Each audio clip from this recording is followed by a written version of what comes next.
Welcome to the deep dive. Today we're dissecting a really fascinating and I think potentially perilous economic experiment that's unfolding in South Asia. Right. We're taking a close look at Nepal's new, and I mean radical, zero-threshold foreign direct investment policy. And it's aimed specifically at their IT sector. Exactly. It's an incredibly aggressive piece of economic liberalization. I mean, the goal is pretty clear. Position Nepal as a global tech hub and fast.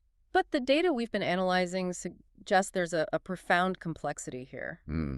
The policy has these immediate, obvious benefits, but it seems to be operating as this complex lever with some major and maybe unintended systemic consequences. That's right. So our core mission today is to unpack what we're calling the zero-threshold anomaly. Okay. It's this very liberal economic move. It's meant to attract capital, but our sources are indicating it might actually be accelerating the very talent flight it was designed to reverse. And crucially, it's creating a formal legal conduit for something we really should stop calling brain drain. Yes. It's talent export. It's an active market. Talent export. I like that. It's much more accurate. And the central mechanism at play here, it isn't just standard investment, it's regulatory arbitrage. Okay, let's unpack that. This policy essentially transforms what were informal capital for talent swaps into an official, legitimate transaction, one the state recognizes. So we need to look at the two possible futures here. The two dominant scenarios, yeah. On one hand, you have the risk of Nepal becoming a kind of digital serfdom, a low-cost talent farm. And the other? The other is the potential for a genuine strategic pivot, one that actually monetizes its human capital in a sustainable way. All right, let's start with the policy itself. Just how big of a shift was this? It was massive. For years, if you wanted to set up a foreign-invested company in Nepal, you had to hit this significant minimum capital barrier. It was under the Foreign Investment and Technology Transfer Act, or FITA. And we're talking big numbers. It started at NPR 50 million, then came down to 20 million. Which is roughly, what, 150,000 US dollars? Around that, yeah. And that capital floor, it acted as a fundamental gatekeeper. A gatekeeper that might make sense for manufacturing or big infrastructure projects. Right, where you need machinery, you need land. But it was completely out of step with the IT industry. Totally. In IT, your primary resource is human intellectual capital. It's not a factory. So that floor effectively barred all the small, agile software ventures. The solo foreign entrepreneurs who just need enough cash to cover some initial salaries and incorporation fees. And now the government has just, poof, vaporized that floor for the IT sector. Gone.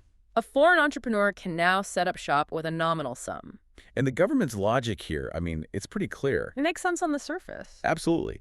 You attract a high volume of small investments, you generate thousands of jobs, and you get a steady stream of tax revenue from corporate and payroll taxes. They're trying to compete directly with, the regional heavyweights, Vietnam, the Philippines. As a destination for boutique software development and KPO, knowledge process outsourcing. And that calculus is exactly what brings us to the core mechanism you mentioned earlier. Regulatory arbitrage. Regulatory arbitrage. Yes, and this is where the analysis gets really critical.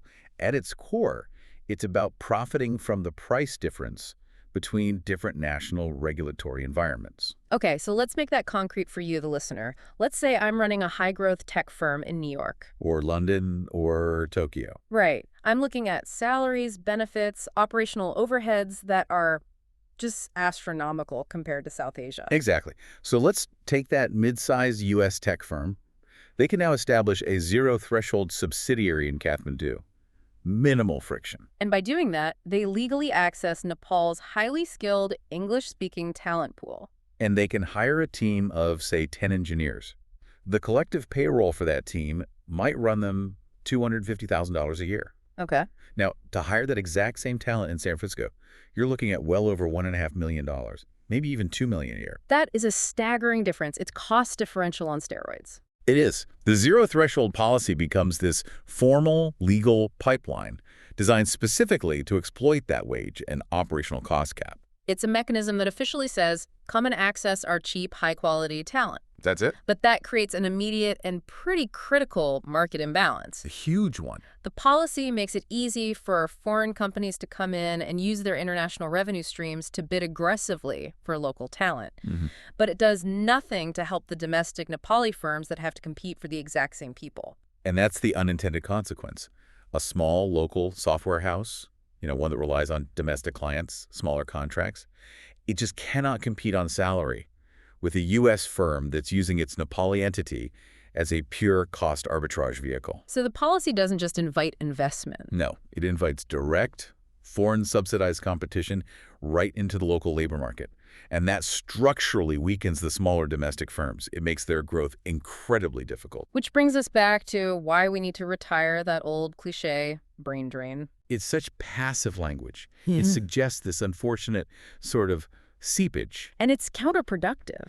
It is. The sources show this isn't passive loss.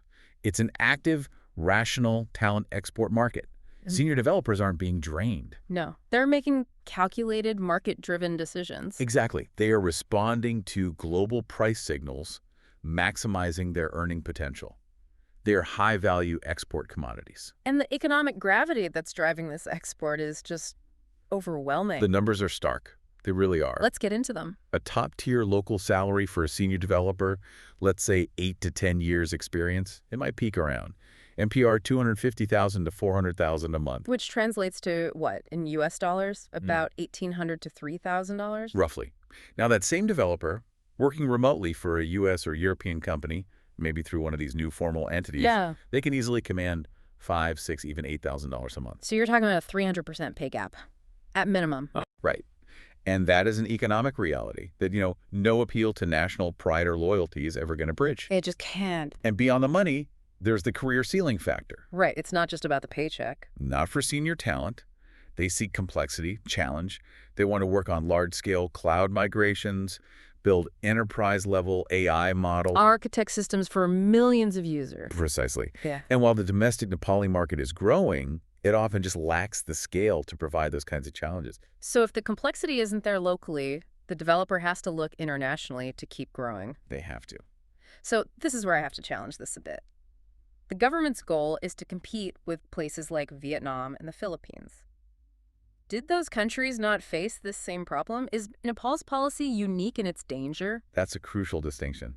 Vietnam and the Philippines, they absolutely face talent export, but they often built up that talent capacity over a much longer period. So their domestic firms had time to solidify. Exactly. Before facing such direct, subsidized foreign competition, the unique danger of Nepal's policy is its extreme speed. There's no capital buffer. It formalizes and legitimizes foreign hiring almost overnight. So before, a foreign company might have hired developers as, informal freelancers. Which was legally gray, it was complex. But now, that same company can just set up a Nepal IT Services Private Limited with almost no friction. Exactly. And that entity, it operates with this veneer of local commitment, but its primary function is often just singular. To funnel the best talent to foreign projects. It simplifies the foreign hiring process, which intensifies the bidding war for the best seniors, and it solidifies their status as a global resource, completely separate from the needs of the domestic ecosystem. Okay, let's shift focus from the transaction to the systemic damage. The loss of senior talent isn't just lost manpower, it's a blow that starves the whole system. It really does. And that systemic damage is best described as the creation of a dangerous mentorship vacuum. The mentorship vacuum. This is the key structural failure. Think of a healthy tech company like an ecosystem. It has clear ladders for people to climb. Yes. Senior architects, lead engineers. They are the human bridges that carry all that crucial unwritten knowledge. They guide juniors, they do code reviews, they instill best practices. And when those human bridges are just pulled out by foreign payrolls, the whole structure collapses. It's like a tall building where the fire escapes are broken. That's a great analogy. The junior developers, they can get in on the ground floor, but the guided, reliable route for them to become competent is just gone. So they're left to learn by trial and error. Expensive trial and error on client projects. It slows down their growth and makes the whole company a riskier bet. And that inefficiency leads directly to what the sources call the missing middle. The missing middle. What does that actually look like operationally, that barbell structure? In reality, a company ends up with a large, inexpensive base of inexperienced junior talent at one end, and a handful of overworked, hyper-expensive senior managers at the other. And they're often managing 5 times the number of people they should be. And that crucial group of competent, project-ready, mid-level developers. It's hollowed out. It's gone. And you just cannot build a scalable, profitable business on that kind of structure. So this isn't just a staffing problem, it's an enterprise capability problem.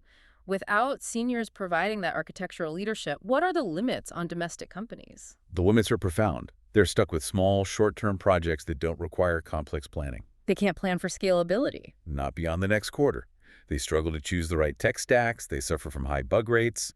They simply can't win and execute the large, complex, profitable, multi-year contracts that would let them generate enough revenue to eventually compete on salary. Which raises a huge red flag for any serious long-term FDI investor. Of course. Why would a major global investor put serious capital into Nepal if they can't guarantee execution because there's a scarcity of proven team leads? They wouldn't.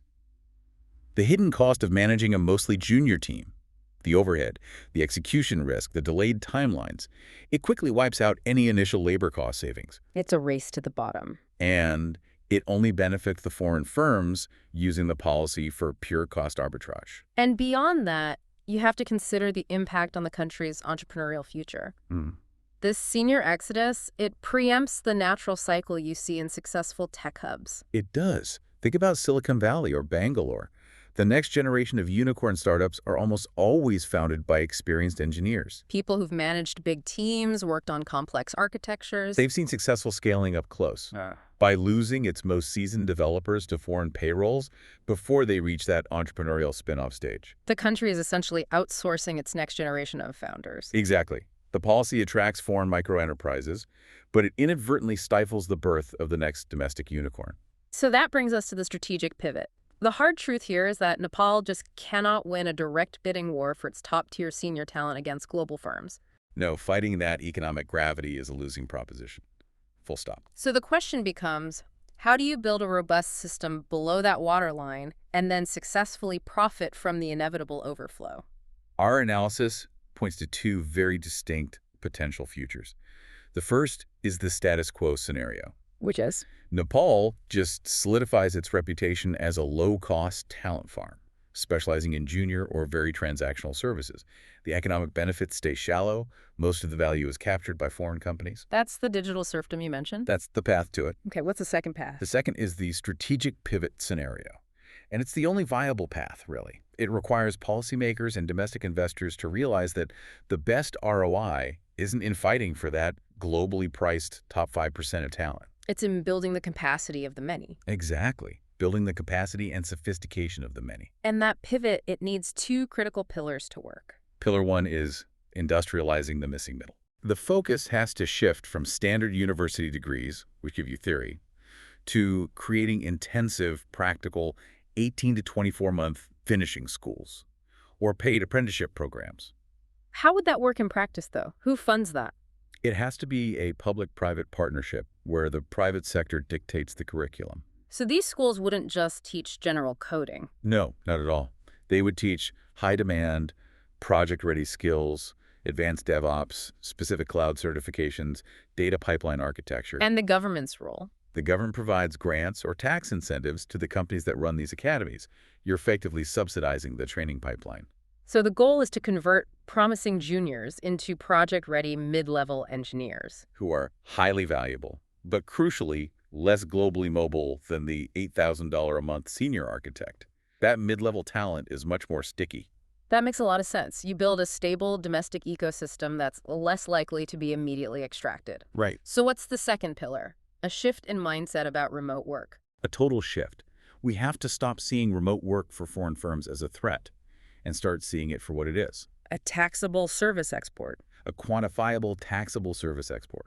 Nepal needs to formalize this market aggressively, create a simple, low-friction remote work registration and compliance system. But how do you capture tax revenue from an unofficial industry? A lot of that money bypasses traditional banking. By making the compliance burden far lower than the incentive to hide the income. Streamline inward remittance. If the state can capture just 10 to 15% of that multi-million-dollar unofficial industry through a clean, simple digital platform, that revenue can then be reinvested. Directly back into the training pipelines of Pillar 1. You turn the drain into a measurable, manageable, and profitable economic sector. And finally, specialization. Moving beyond being just a generic code shop. Yes. Generalized coding is a low-margin, high-competition game. Nepali firms have to build deep expertise in high-value niches. Like what? Become the global specialist in something specific. Maybe fintech compliance for the complex South Asian market, or advanced GIS services that leverage the country's topography, or building scalable e-commerce platforms for global SMEs. Small and medium enterprises. Right. That level of specialization creates the complex, meaningful projects you need to retain that mid-level talent. It gives them the career ceiling they're looking for without having to leave. So, to synthesize this for you, our listener, the zero threshold anomaly is an incredibly powerful economic lever. But its current application, well, it risks creating a hollowed-out ecosystem.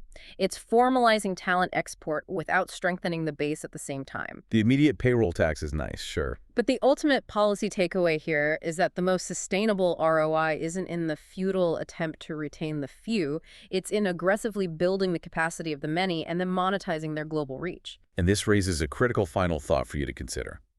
If regulatory arbitrage is formalizing talent export and weakening the local tech ecosystem in Nepal, what similar, seemingly beneficial investment policies in other emerging economies might be doing the same thing? Good question. Things like infrastructure tax breaks or relaxed labor laws. Are they unknowingly subsidizing and weakening their own crucial domestic talent pools? Policymakers everywhere really need to look beyond the investment headline. And analyze the true long-term labor market implications. Exactly. Thank you for engaging in this deep dive.